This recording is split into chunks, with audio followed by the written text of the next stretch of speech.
It is a great honor and a privilege to introduce Philip Levine. We're here with Leora Lurie in your beautiful apartment in Jerusalem. And Leora, if you could introduce our very, very special and honored guest.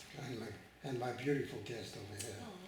I met Mr. Philip Levine a few weeks ago in the park. Mr. Levine is originally from Brooklyn. He's now a resident of Jerusalem, but he also fought in the War of Independence for Eretz Israel, and it's just a great and very important history lesson for so many young people to meet somebody who actually was there and have a first-hand account of everything. Over to you. Over to me, okay. My background was simple.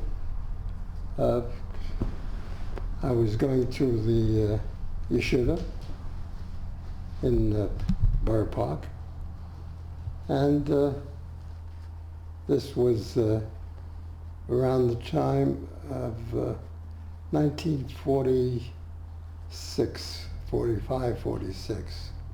What year were you born? I was born 1928. In Brooklyn? Yeah. And your parents? My parents, my father was an immigrant to the United States. In fact, he got his bar mitzvah on a boat from Russia, and he was living in Stamford, Connecticut.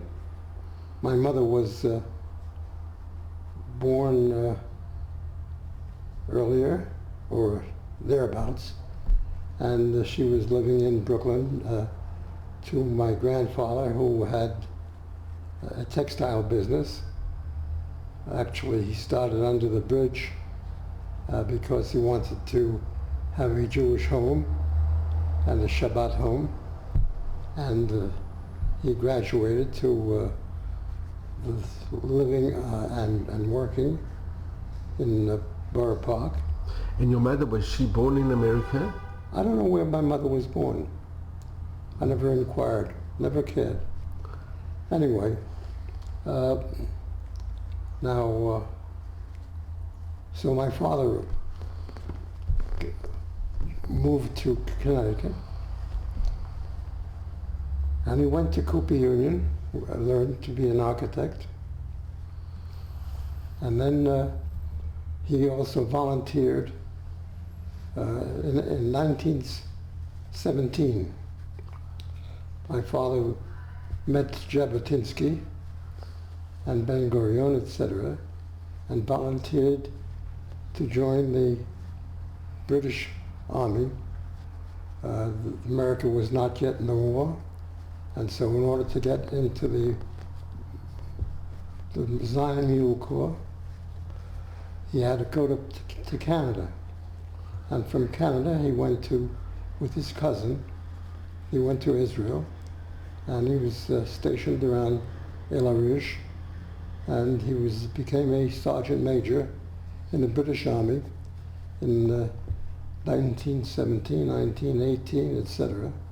And finally he was demobbed because the British had a policy that they had to demob where people volunteered.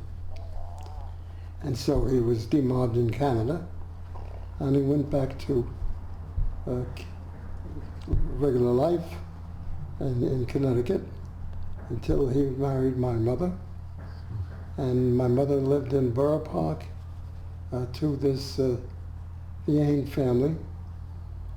And as I mentioned before about my grandfather being in the textile business, my father started building homes in Long Island, and then the crash came, which wiped everything out. What year was that, the crash? Crash was 1926, 27.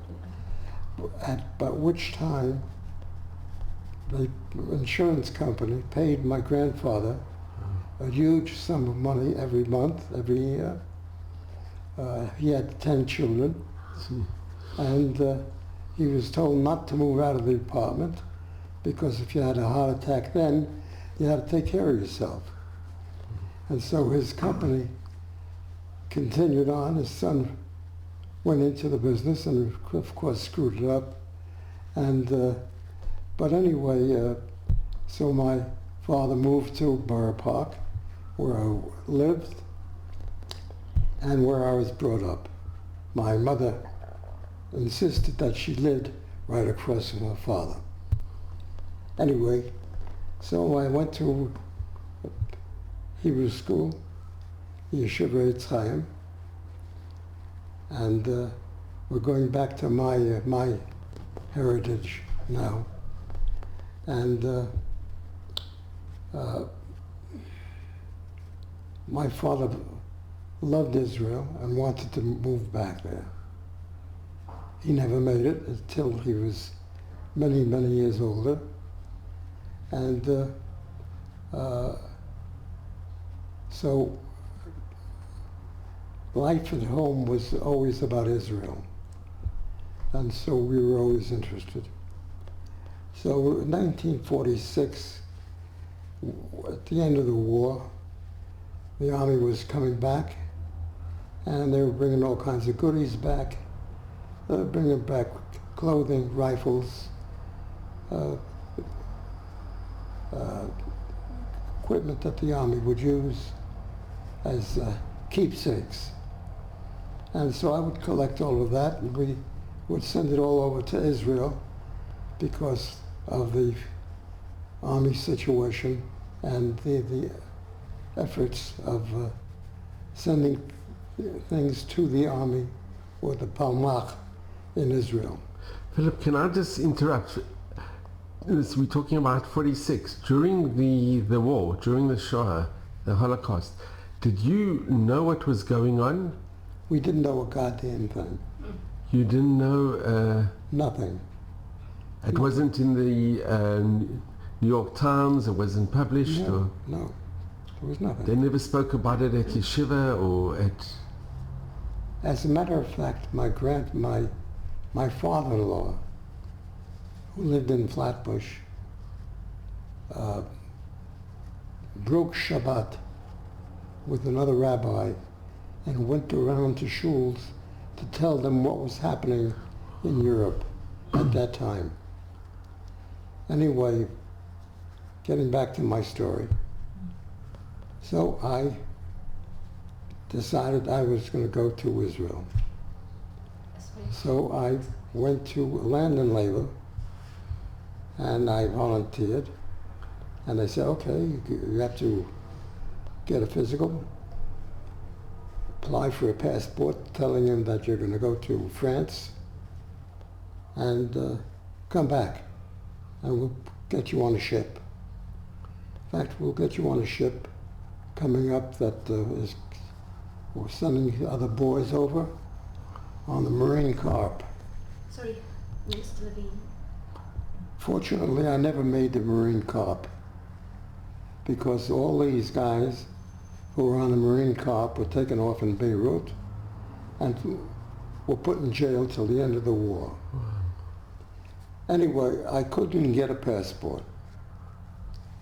The FBI had infiltrated whoever was asking for passports.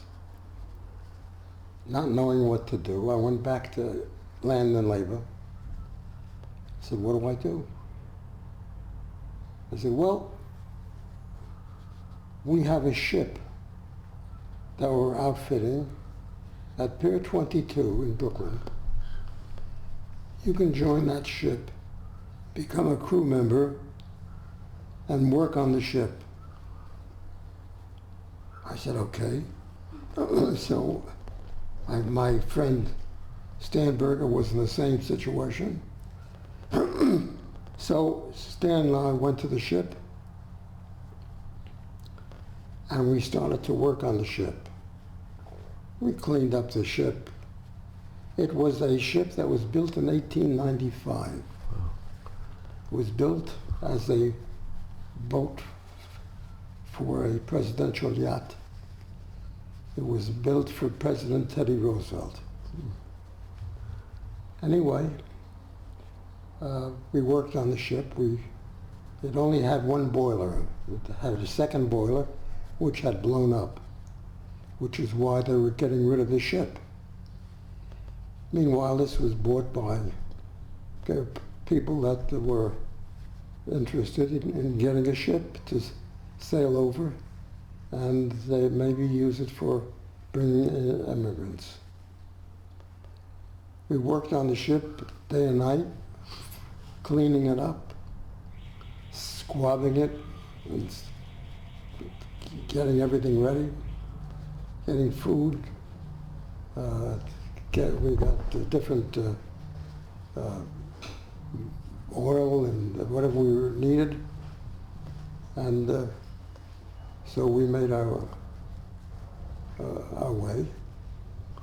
Now the ship was in the Panamanian flag, so we had the ability to leave the port whenever we wanted to, after we had fixed it up. It took us quite a while to fix it up, and we finally left the harbor. We left the harbor, and that night we got out to Ambrose's Light, which is the delineation of where America ends and the wide, wide world is open. And as we got out to Ambrose Light, the rudder broke. Well, we all went down to the ass end of the ship to fix the rudder. Everybody got seasick because it was a terrible place to be, and we managed to get the ship moving. This was the initial time that the boat broke down, because it broke down every other day. We went, and it took us days and days to cross the Atlantic.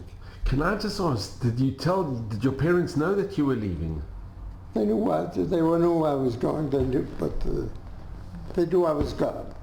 And were they supportive of your decision to go? My father was supportive. My mother, of course, was not.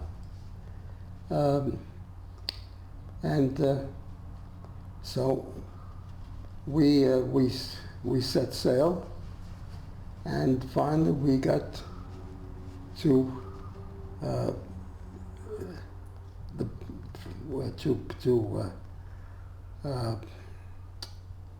what's the name of the port? It was France. Well, it was in France, but the main port on the Way. no, it was. Hang up a second.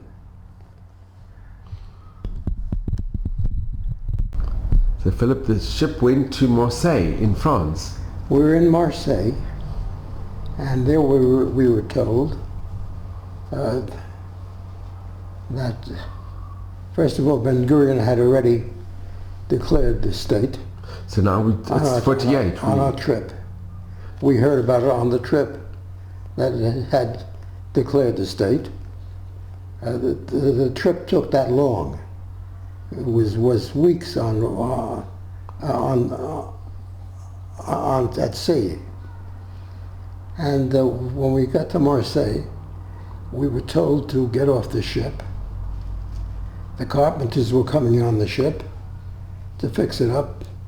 So the crew members, we were 32 crew members, no other people on the ship. 32 crew members on the ship, and this included the captain and the second mate, etc., radio man, oilers, etc. We're 32 people altogether. Anyway, so we made our way, and we finally got to Marseille. So we got off the ship, and some of us had to do shmira on the, making sure that nobody came near the ship. And we had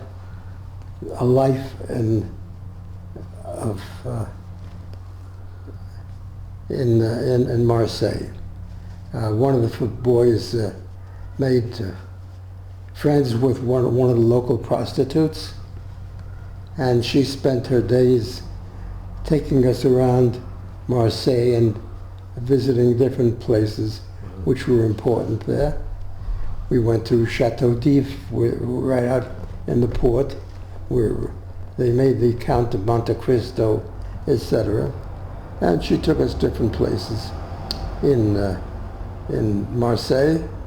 In fact, one night we went to a nightclub, and when they saw we came in, all of a sudden she started singing My Yiddish Mama. Wow. And then when she finished, everybody applauded. Well, I guess they knew who we were and why we were there.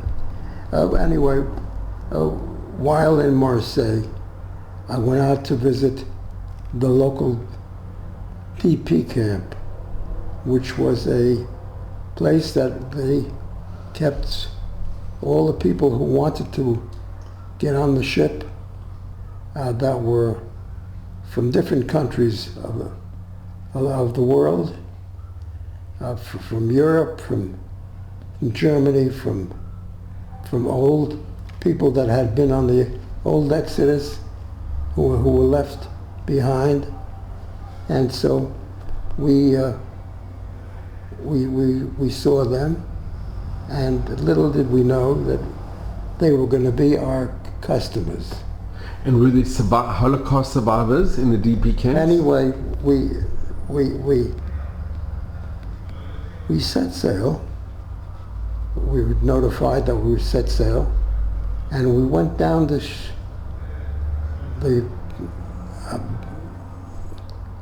port from Marseille to a little port town, a fishing village called La Ciotat. And there in La Ciotat, they had a low place where they could put the gangplank, and they brought in at midnight truckload after truckload of immigrants with all of their peklach and everything they ever had in life. There's little valises and packages onto the ship. And everybody was notified you could have two liters of water every day to do whatever you want with the water. You could drink it, you could use it for the bathroom, you could wash your face. 2 liters is all you got. Bathrooms were available, except they built, the carpenters built over the sides of the ship little booths so that people could use it as a toilet. A side, a seat, a door, and we hope nobody ever fell out the back. Anyway, that's what they made do for the 7 or 8 days. We continued on until with 1,250 immigrants came on the ship. Can I just ask, Philip, were some of those immigrants, were they Holocaust survivors? Of course. They were mainly? Yeah, mainly Holocaust survivors. And you saw numbers on their arms? Of course. Of course. That's what they were. And there were some, there were some North Africans that had come over that wanted to get to Israel. And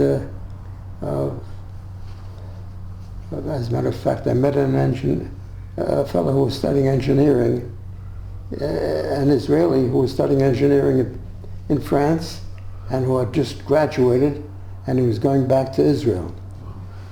As a matter of fact, we became friendly, and he invited me to dinner at his home when we landed in Haifa.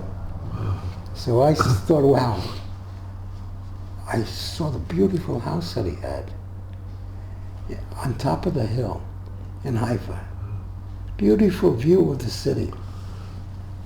when I got back to the ship, I said to the fellow shipmates, wow, this guy, they live like kings.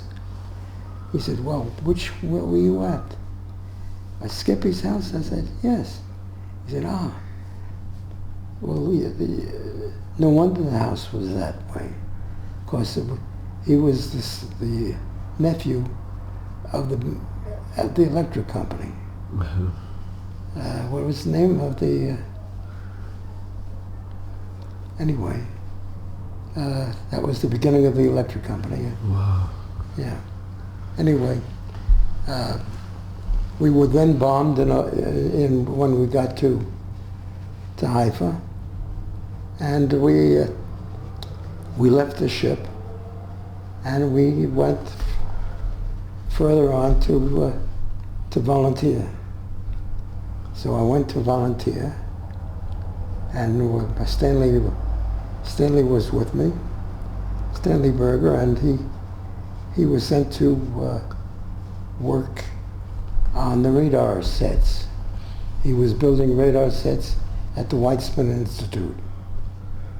And me, they sent to the Air Force, and I joined the Air Force, and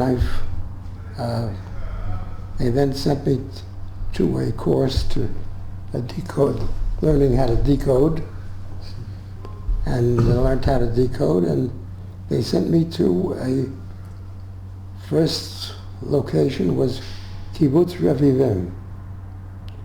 Now Revivim is the furthest point in the Negev between Egypt and Sde Boker and Rimon. And so I was there located there. We were then cut off at the time, and then from that point on, we went up to, we couldn't use the airfield.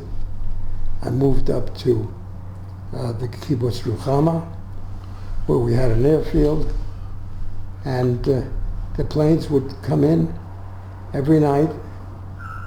A plane would come, 15-minute flying time.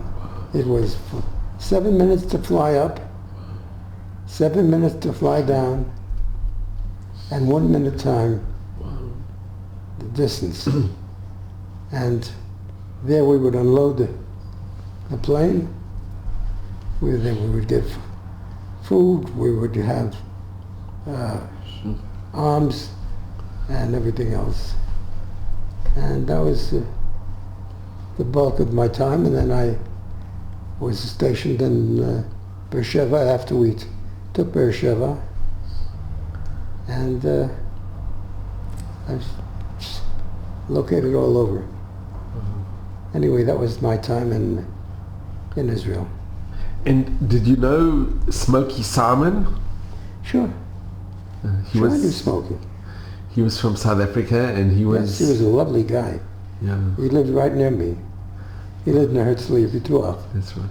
He lived in the Rose Marine Court. He died at 102. Yeah, and on his 100th birthday, he went up in a plane. Right. Yeah, Smokey Simon. I think two of his sons were pilots. That's right. And very nice guy, very sweet guy, part of Machal. And then, of course, there are others who I was friendly with, Migdal Tepperson, also a South African. Tepperson, that's right. Yeah, Migdal was a wonderful guy. And yeah, he lived in Kvar Shmayahu. And I knew most of these guys. Wow. And during this time, did you have any communication with your parents? Oh yeah, well, my brother came over to Israel in the middle of that time, and I had some,